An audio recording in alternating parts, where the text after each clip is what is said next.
Hello, and today I'm gonna do a deck profile of my favorite deck of all time. Uh, it's not. It's a really trolly deck. It's good. A lot of cards people like in it, and it's Lightsworns. Full power Lightsworns, Master Rule, because in real life, Fairy Tale Snow is banned, or I think it actually just went back to one, and Backgrass is banned, but in Master Duel, both of them are free. So basically, the deck, it's not 100% optimized, but it's pretty good. It's a go in second deck mostly. You can go first with it and do stuff, but it's not as good. Going first to second, but you can make it go in second if you run the right extra deck. I just have a go in second extra deck right now. So starting off, we'll go with the Lightsworns. Right now, my Lightsworns are 3 Lumina, 2 Minerva. Basically, Lumina is your main combo card. You discard a card, summon a Lightsworn from grave. Minerva, if it gets sent to graveyard, you mill a card. Pretty good. I have one Lumina the Twilight Sword in here just because sometimes cards get banished, and then I could summon a banished Lightsworn from the banish pile. But it doesn't require a discard. It can be kind of clutch, but it's not like it's not reliable enough to be a 3. One Lila just for a name, and then I could normal summon it and pop a card. Actually, sorry, not pop a card. You can target one spell trap your opponent controls. This card's battle position cannot be changed. Oh yeah, no, it does pop a card. I was right. 3 Wolf. If you mill Wolf by any card effect, you summon him. He's a level 4. Goes really well with Links and Xyz. 3 Raiden. He's your tuner. He also mills 2 when you activate his effect. One of your tuners. And if you mill Lightsworn, he gets 200 more attack, but you don't really use it. You either combine him with Raiden and Lumina to summon Michael, or use him to overlay into things like Utopia Lightning or Minerva to get more advantage, because Minerva allows you to draw. 3 Police. I actually don't like the number of Police at 3. I usually run it at 2. This isn't perfect yet, but 3 Police, because if Police is milled by monster effect, so Raiden, Minerva, end of turn like mill 3 effects, you summon her. And Police is really good because tribute Police destroy one monster your opponent controls, and then mill 3, which can also combo off with Control Force to get more monsters on field because you use them. And its removal will always be. And then the last monster, the boss monster of the Lights deck, is Judgment Dragon. Judgment Dragon, I have a 3. I ran specifically, the reason why I'm running Vile is for more names, so Judgment Dragon can come up more consistent. Judgment Dragon is my favorite card in the entire deck. Pay 1,000 life points, everything on the field, but Judgment Dragon dies. And it's like, even if your opponent has spells and traps and you use this, they are forced to activate their things, otherwise they lose everything. So if you want to like summon and go for a link, you could summon Judgment Dragon first, as long as you have Lightsworns with try and pop the field, and then they're forced to use Gate on that instead. Now some of the tech. We have Orpha Scorpio, Cobra, Brilliant Fusion. So you summon Orpha Scorpio summons Cobra, Cobra adds Brilliant. Pretty simple. It's not the most reliable because Orpha Scorpio and Brilliant Fusion. However, if you get Orpha Scorpio, it is a 1 card, you just Skull Dread with 4 different monsters. Because this summons this, grab that, Brilliant Fusion summons Seraph Knight, which gives you an extra normal summon, but Brilliant Fusion also sends Garnet and 1 other light monster you can pull to the field, like Wolf. So on the field, just by activating Predator Orpha Scorpio, you have Orpha Scorpio, Cobra, Wolf, and Seraph Knight. You can go into Saryuja Skull Dread, draw 4, return 3 if you have any like things you don't want in your hand. Oh, sorry, I forgot. This is non-targeting banishment. It's just an out, like it counters Abramax, counters anything really. You don't target it, you banish 1 card in the field. Some graveyard tech. I have Necro Gardenas, just because I'm running Blackluster Soldier and I want to banish a dark, and it stops attacking the battle phase. It's not bad. Giant Rex is specifically paired with Fairy Tale Snow. It reduced the cost of Fairy Tale Snow by 1 because Fairy Tale Snow you have to banish 7 cards to summon Fairy Tale Snow from grave. This is the most busted card in the deck. Not a once per turn. As long as you have cards in graveyard, banish cards and summon Fairy Tale Snow, and then flip one of your opponent's monsters face down. if they try and activate something like Artifact Lancia, which stops you from banishing. You could chain all 3 Fairy Tale Snows to summon them out of grave and mess with your opponent's field before Artifact Lancia resolves, because the banish 7 is for cost. It's an insanely broken card. I understand why it was banned. Don't understand why it's back at 3, but I'll take it because this is my first ever deck I've ever completed. It was good. But basically, it reduced the cost of Fairy Tale Snow from 7 to 6 and puts it in our monster on field, because if this card is banished, you can special summon this card once per turn. So that's an immediate link 2 or rank 4 right there, just with Fairy Tale Snow and Giant Rat. Next we have the 3 Honest. Pretty good. Your opponent puts a monster on the field you can't get rid of. We'll summon a white monster, attack over it, Honest for more damage, and then you go main phase 2 and pop off if that is something you have to do. Goblinberg is Goblinberg you just summon and then special summons one from your hand. It's an immediate link 2 or rank 4 if you have the right things, and it could even be more because you can use Goblinberg to summon Lumina, and then you could discard a card of Lumina to summon a Lightsworn from grave, so that could be 3 monsters off 1 normal summon. Heroic Challenger Thousand Blades is directly paired with the Performable engine, more specifically Trick Clown, because if Trick Clown goes to the graveyard, you take 1,000 damage and summon it, and if Heroic Challenger Thousand Blades is in graveyard, when you take damage, you summon it as well. It's very good in the fact because I have that grass, so if that grass gets resolved, and technically I have 6 copies of that grass left arm offering, a lot of cards end up in graves, so you could end up with just more monsters. Hat Tricker is a free special summon if there are 2 or more monsters on field. Really good in that regard. And one card or effect is actually that inflict damage to you. You can place 1 4 mage counter on this card that make that effect damage to 0. So if you don't have Heroic Challenger Thousand Blades, but you have Hat Tricker, and Trick Clown goes to graveyard, you can take 0 damage from Trick Clown instead. And when Damage Juggler goes to graveyard, you can search one of the other 2 if they're not in graveyard already, by banishing it. Like I said, card in the entire deck, bar none. Blockbuster Soldier is just a boss monster. I banish 1 light and 1 dark from grave, I could attack. And sometimes I can attack twice if I destroy a monster by battle. Just a lot of damage. It's not like something I rely on, but it's something nice to have to draw. And it can also just target 1 monster on the field and banish it if there's something that's negating me from attacks. Say they have a dupe prog on field and I have to attack dupe prog, I could always banish it. Something like that anyway. Monster Reborn and Rhoda are just... I have a lot of monsters in graveyard, and it is very beneficial a lot of the time to just summon Lumina. If I have no cards to discard in hand to get another one, I could always summon this Lumina to summon one out of the banish pile, right? So Monster Reborn is just always going to be good. Like, I just summon a monster, and it could be Xyz, Lynx, Synchros as well. Rhoda is mostly to summon Goblinberg. However, with Rhoda, I could also summon, search Raiden, or if I really need to and there's no targets, Necro Gardna for discard fodder. What's there? Left arm offering, if you have 2 cards in hand, 2 other cards in hand other than left arm offering, you can banish them and search 1 spell in your entire deck. So, I say I have Wolf and Luna. I banish those 2 cards, I search that grass, right? It's even better if you have Giant Rex in hand, because that's a summon. The amount of cards you just banish goes from 1, because that card will go to graveyard, so the cost is less. But left arm offering is specifically to see that grass, and if you activate this, this is a card that's gonna get hit. Like, and banishing's cost, so there is a little there's a risk to using them. So you usually want to see if your opponent has any negates first. If I ever have left arm offering and Brilliant Fusion in hand, I'll activate Brilliant Fusion because they will 99 times of 100 ash the Brilliant Fusion, which will then let you get left arm offering off, so you don't get that normal summon. But that grass is much more valuable than Brilliant Fusion in most cases.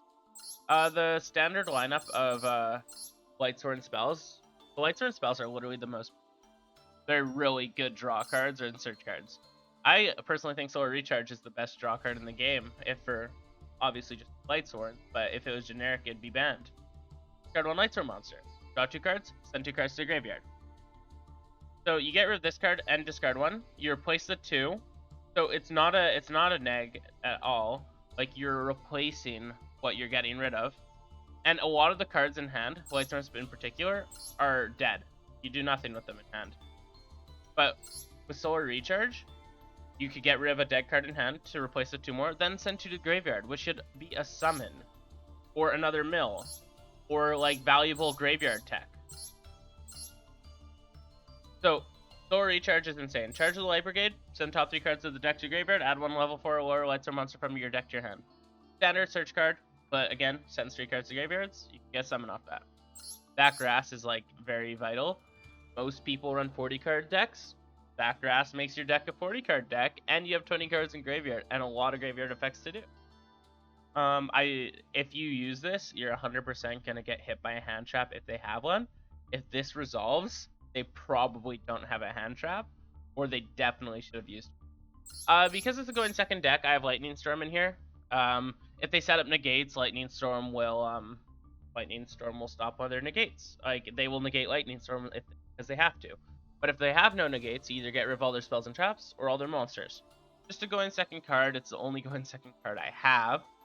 Not going second. It's the only card like really that will stop wipe my opponent's field when I open my turn. I should say. That was wrong. Last one is a trap card, Lightsworn Judgment. You will never use it for a trap. If you end up with it in your hand, it's unfortunate, but you just activate it. It goes on top of the deck, then you use an effect to send it to the graveyard. What it does when it goes to the graveyard, it adds 1 Judgment Dragon into hand. Very, very good. It's like running 4 copies of Judgment Dragon, except when this one goes to the graveyard, it's added. So if it's milled off any effect, backgrass, charge like Solar Recharge, you end up with your boss monster in your hand. And it's not hard at all to get 4 lights. Finally, the extra deck.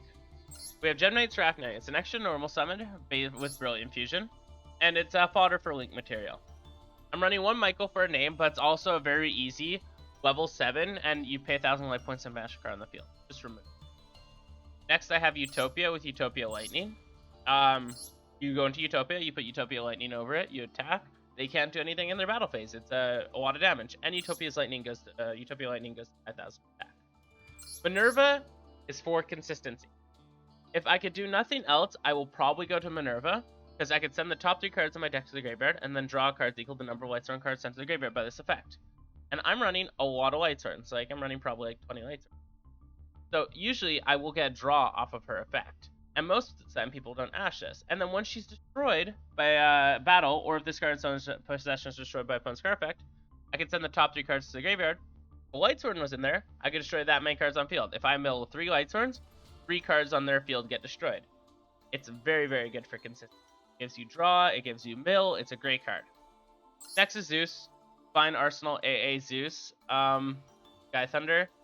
Basically, if I attack with Minerva, and I want interruption on my opponent's turn, I could overlay onto Minerva with Zeus, and then when my opponent does stuff, I just detach the 2 material off Zeus and pop their field. Also, I don't even have to use effective Minerva. If I summon Minerva and Utopia Lightning and attack with Utopia Lightning, I can still send Zeus over Minerva. But basically, it's a board wipe on my opponent's turn. Now we get into the Link monsters. Phoenix is just a Link too. Phoenix is really good though, because I could pop a card, but Phoenix is directly, the reason it's in the deck is IP Masquerena. Most of the time, if I end up going first, because in Master Duel you don't get to decide, you don't roll dice, you just flip a coin. I will go IP Masquerena and Phoenix into Avermax. Because in Avermax, that no one can target with Vex. It cannot target monsters for attacks. No monster can be targeted for attacks except this one. And if it battles a special summon monster, card gains attack equal to the opponent's monster attack during that damage calculation only. So no special summon monster gets over this. Well, actually, except Lightning. But for the most part, it's just something really good to sit on. It can't be targeted. They can only attack it. Special summon monsters can't really kill it for the most part. And with IP Masquerena's effect, it can't be destroyed by card effects. Very, very good card to end on if you have nothing else. If I end up going first, this is what I go into. IP Masquerena, Nightmare Phoenix, and then in their main phase, I summon Avermax. Next is Curious. Curious is a really good card. It's another Lightsworn name for Judgment Dragon, but that's not really why you use them. There's 3 monsters with the same attribute, but different types. So usually it'll be light. I do have enough earths in here to do that, but most of the time it'll be light. So when it is summoned, Or actually, sorry, I'll start with the first effect. If this face of cards destroyed by battle leaves the field because of an opponent's card effect while in an owner's control, I can target one card in my graveyard, add to my hand. I could add any card in my graveyard to my hand off this effect. Judgment Dragon, Charge of the Light Brigade, Monster Reborn, Left Arm Offering, Lightning Storm, Brilliant Fusion, anything can be added to my hand off this effect that's in my graveyard. There is no limitations. However, if this card is link summoned, you can send one card from your deck to your graveyard. If you don't have snow, you usually send snow to the graveyard off Curious's effect, but if you have snow and just one monster, a lot of the time I'll send Wolf. Or if I need a 4th Lightsword name, I'll send the 4th Lightsword name. However, that effect procs its second effect. If a card is sent from your deck to the graveyard by an effect, send the top 3 cards of your deck to the graveyard. So that not only do you choose any card in your deck to send to the graveyard, you then mill 3, which could give you monsters. Like, it's very, very consistent. It is harder to get out than most things. Next I have Nightmare Phoenix, another link 3. It's just like, if there's a card that can't be destroyed by card effects, I'll shuffle it into deck. Very good to go into. Nightmare Unicorn staple. Next I have the Borals, Boral Load and Boral Sword. Boral Load is just to take people's cards, really. Take them and hit them with it. Neither player can target this card with monster effects. Once per turn, you can target one face-up monster field. It loses 500 attack and defense. So the thing that's really good about this, it's a quick effect. It can be done at any time. And it's permanent. They permanently lose those 500 attack and defense. The reason why this is good is if someone's trying to attack over Boral Sword with a little more attack than Boral Sword. So they have 3,200, 3,400, even 3,500. You can make them lose 500 attack, and then they lose their monster too. Because attack gain and attack loss in the damage step does not allow your opponent to redeclare their attack, because the number of monsters on either side's fields hasn't changed and no effect got negated. Also, in response to this, your opponent cannot activate cards or effects in response. At the start of the damage deck, if this card attacks an opponent's monster, I could take that monster and take control of it, but send it to the graveyard during the end phase of the next turn. So it's really good to get rid of things you just can't get around. Wow, your opponent has a monster with 10,000 attack on the field? I'll take that. Your opponent has something really annoying? I'll take it. Really, really good. So Aegis Skull Dread is just for consistency. If I overplay an Orphis Scorpio, I have an immediate Skull Dread, which will allow me to draw 4, then return 3. It also lets me special summon one monster from my hand for more summons. And it beefs up the other monsters I summon under it. Boral Sword is a lot like Aeromax in the sense that it's just like a kill card, where it gains attack based on what's fighting. I can target one attack position monster. So say I have Boral Sword and like Lumina on field. I can switch Lumina to defense and Boral Sword can attack twice. I could even attack with Lumina first if there's something that Lumina could kill, and then switch it. So I could still get all 3 attacks. Your opponent cannot activate cards or effects in response to me switching a monster from attack to defense. Once per turn, when this card declares an attack on a face-up monster, you can activate this effect. Until the end of this turn, this card gains attack equal to half that monster's current attack, and if it does, the monster's current attack is halved. So no matter what, as long as this effect activates, your attacks get hit for 3,000. If your opponent has 10,000 life points, you gain 5,000, he loses 5,000, he gets hit for 3,000, or he or she gets hit for 3,000. So no matter what, as long as this effect activates, that's what happens. Avermax already explained. This deck, it's good. It could get you pretty far in the game. However, it is an expensive deck. I would not recommend building this deck first. I personally did because it's my favorite deck in real life. I played this in competitions, played it in tournaments. It is not a good deck to build right off the bat. It's 60 cards. There's a lot of SRs, a lot of URs, like an insane amount. Oh, actually, doesn't. An insane amount of U. It's just, I recommend cheaper decks first. That's all I could really say. It is a good deck if you like Lightsworns. You can change things. You don't need to run Honest. You don't need to run Necrogarna if you have other staples you'd like to run instead. Everything else is pretty standard. I'd probably cut the police to 2 once I find something else to put in, like Pot of Desires or something. But yeah, this is a deck that is good and competitive. It does have a hard matchup against control decks if they run a lot of negates. However, if you could get around the negates, this deck is very, very good at killing in one turn. Single OTK.